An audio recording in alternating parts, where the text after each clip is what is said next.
Hello hi friends, welcome back to our channel Pavani's world. ఈరోజు అయితే నేను రాయలసీమ స్పెషల్ ఎల్లిపాయ కారం అయితే చేసి చూపిస్తున్నాను. 2 రకాల ఎల్లిపాయ కారంలు అయితే చేసి చూపిస్తున్నాను. ఒకటి నార్మల్గా ఎల్లిపాయ కారము, ఇంకొకటి పల్లీలతో ఎల్లిపాయ కారం అయితే చేసి చూపిస్తున్నాను. ఈ రెండు కూడా మనకు వేడి వేడి అన్నంలోకి నెయ్యి కానీ నూనె కానీ వేసుకొని ఆ ఎల్లిపాయ కారం వేసుకొని తింటే చాలా అంటే చాలా బాగుంటుంది. ఇంకొకటి మన చపాతీకి కూడా మనం నెయ్యి కానీ నూనె కానీ రాసి దాని మీద మనం ఈ ఎల్లిపాయ కారం స్ప్రెడ్ చేసుకొని రోల్ చేసుకొని తింటే పిల్లలైనా కూడా చాలా అంటే చాలా ఇష్టంగా తింటారు. అంత బాగుంటుంది. కాబట్టి మీరు కూడా తప్పకుండా ట్రై చేయండి.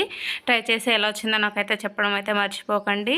ఇప్పుడైతే మనం రాయలసీమ స్పెషల్ ఎల్లిపాయ కారం అయితే చూసేద్దాము. మీ దగ్గర రోల్ ఉంటే రోల్ తీసుకునండి, లేకుంటే మిక్సీ జార్లో అయినా పట్టుకోవచ్చు. నేనైతే ఒక మిక్సీ జార్ తీసుకొని దాంట్లో 1.5 స్పూను జీలకర్ర వేసాను. వేసిన తర్వాత 1 టేబుల్ స్పూన్ సాల్ట్, 2 టేబుల్ స్పూన్ల కారం అయితే వేసి ఫస్ట్ దీని అయితే మిక్సీ పట్టుకోవాలి. మన రోల్లో అయినా కూడా సేమ్ ఇదే ప్రాసెస్.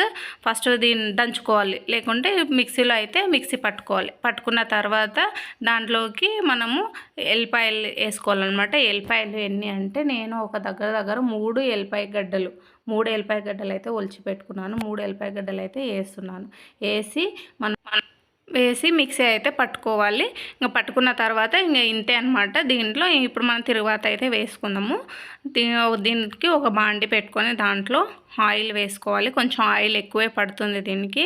ఆయిల్ వేసుకున్న తర్వాత అందులో ఆవాలు జీలకర్ర వేసుకోవాలి. మీ దగ్గర ఉంటే ఎండుమిరపకాయలు కూడా వేసుకోవచ్చు. ఇంకా నేను 4-5 రెమ్మల కరివేపాకు అయితే వేసినాక కరివేపాకు చిటపట అన్న తర్వాత ఫస్ట్ మనము మిక్సీ పట్టుకున్న ఎల్లిపాయ కారం అయితే ఇందులో వేసుకోవాలి. మొత్తం వేసేసుకున్న తర్వాత లో ఫ్లేమ్ మీద మంచిగా అంతా మిక్స్ అయ్యేటట్లు మంచిగా కలుపుకోవాలన్నమాట. అంతా ఒకసారి మొత్తం కలిపేసుకొని ఒక 2 మినిట్స్ అలా ఫ్రై చేసుకుంటే చాలు. ఎక్కువగా ఫ్రై చేయాల్సిన అవసరం కూడా లేదు. ఎక్కువ ఫ్రై చేస్తే మళ్ళీ ఎల్లిపాయ ఫ్లేవర్ అనేది పోయే ఛాన్స్ ఉంటుంది.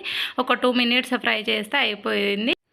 రాయలసీమ స్పెషల్ ఎల్లిపాయ కారం అయితే రెడీ అయిపోయింది. ఇది వేడివేడి అన్నంలోకి కానీ చపాతీలోకి కానీ చాలా అంటే చాలా బాగుంటుంది. ఇంకా సెకండ్ పల్లీలతో ఎల్లిపాయ కారం అయితే చూద్దాం. ఇప్పుడు ఒక మిక్సీ జార్ తీసుకొని దాంట్లోకి 1.5 స్పూను జీలకర్ర అయితే వేసిన తర్వాత వేయించిన పల్లీలు చల్లగా అవ్వాలి. చల్లగా అయిన పల్లీలు పొట్టుతో సహా నేను అలాగే వేస్తాను. ఒక కప్పు, పెద్ద కప్పు పల్లీలు అయితే వేసాను. దాంట్లోకి 1 టేబుల్ స్పూను ఉప్పు అయితే వేసాను. వేసిన తర్వాత ఫస్ట్ దీన్ని మిక్సీ పట్టుకోవాలి.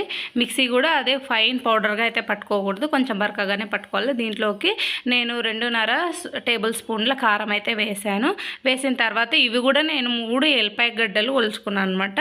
3 ఎల్లిపాయ గడ్డలు అయితే వేసిన తర్వాత దీన్ని కూడా మిక్సీ అయితే పట్టేసుకోవాలి. పట్టేసుకున్న తర్వాత చూడండి, ఇది ఇట్లా బరకగానే ఉండాలన్నమాట. బరకగా ఉంటేనే చాలా చాలా బాగుంటుంది. ఇంకా దీన్ని తిరువాత వేసేసుకుందాం. ఒక కడాయి అయితే పెట్టుకొని దాంట్లోకి ఆయిల్ వేసుకోవాలి.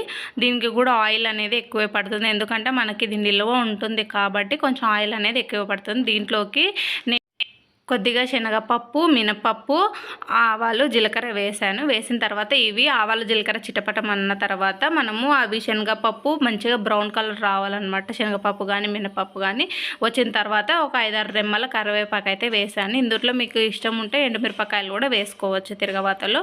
వేసిన తర్వాత నేను ఇప్పుడు ఫస్ట్ మనం మిక్సీ పట్టి పెట్టుకున్న పల్లీల ఎల్లిపాయ కారం అయితే ఇందులో వేసేయాలి. వేసేసి మొత్తము ఈవెన్గా మొత్తం ఆ నూనెలో అదంతా కలిసిపోయి మంచిగా 2 మినిట్స్ అయితే లో ఫ్లేమ్ పెట్టుకొని మంచిగా అయితే ఫ్రై చేసుకోవాలి.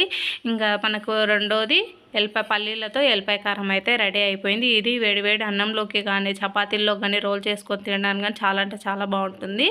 చిన్నపిల్లలు కూడా తింటారు, అంత టేస్టీగా కూడా ఉంటుంది. హెల్త్కి కూడా చాలా అంటే చాలా మంచిది. మీరు కూడా ట్రై చేసి ఎలా వచ్చిందో నా కామెంట్లో అయితే చెప్పండి. Thanks for watching. Take care. Bye bye.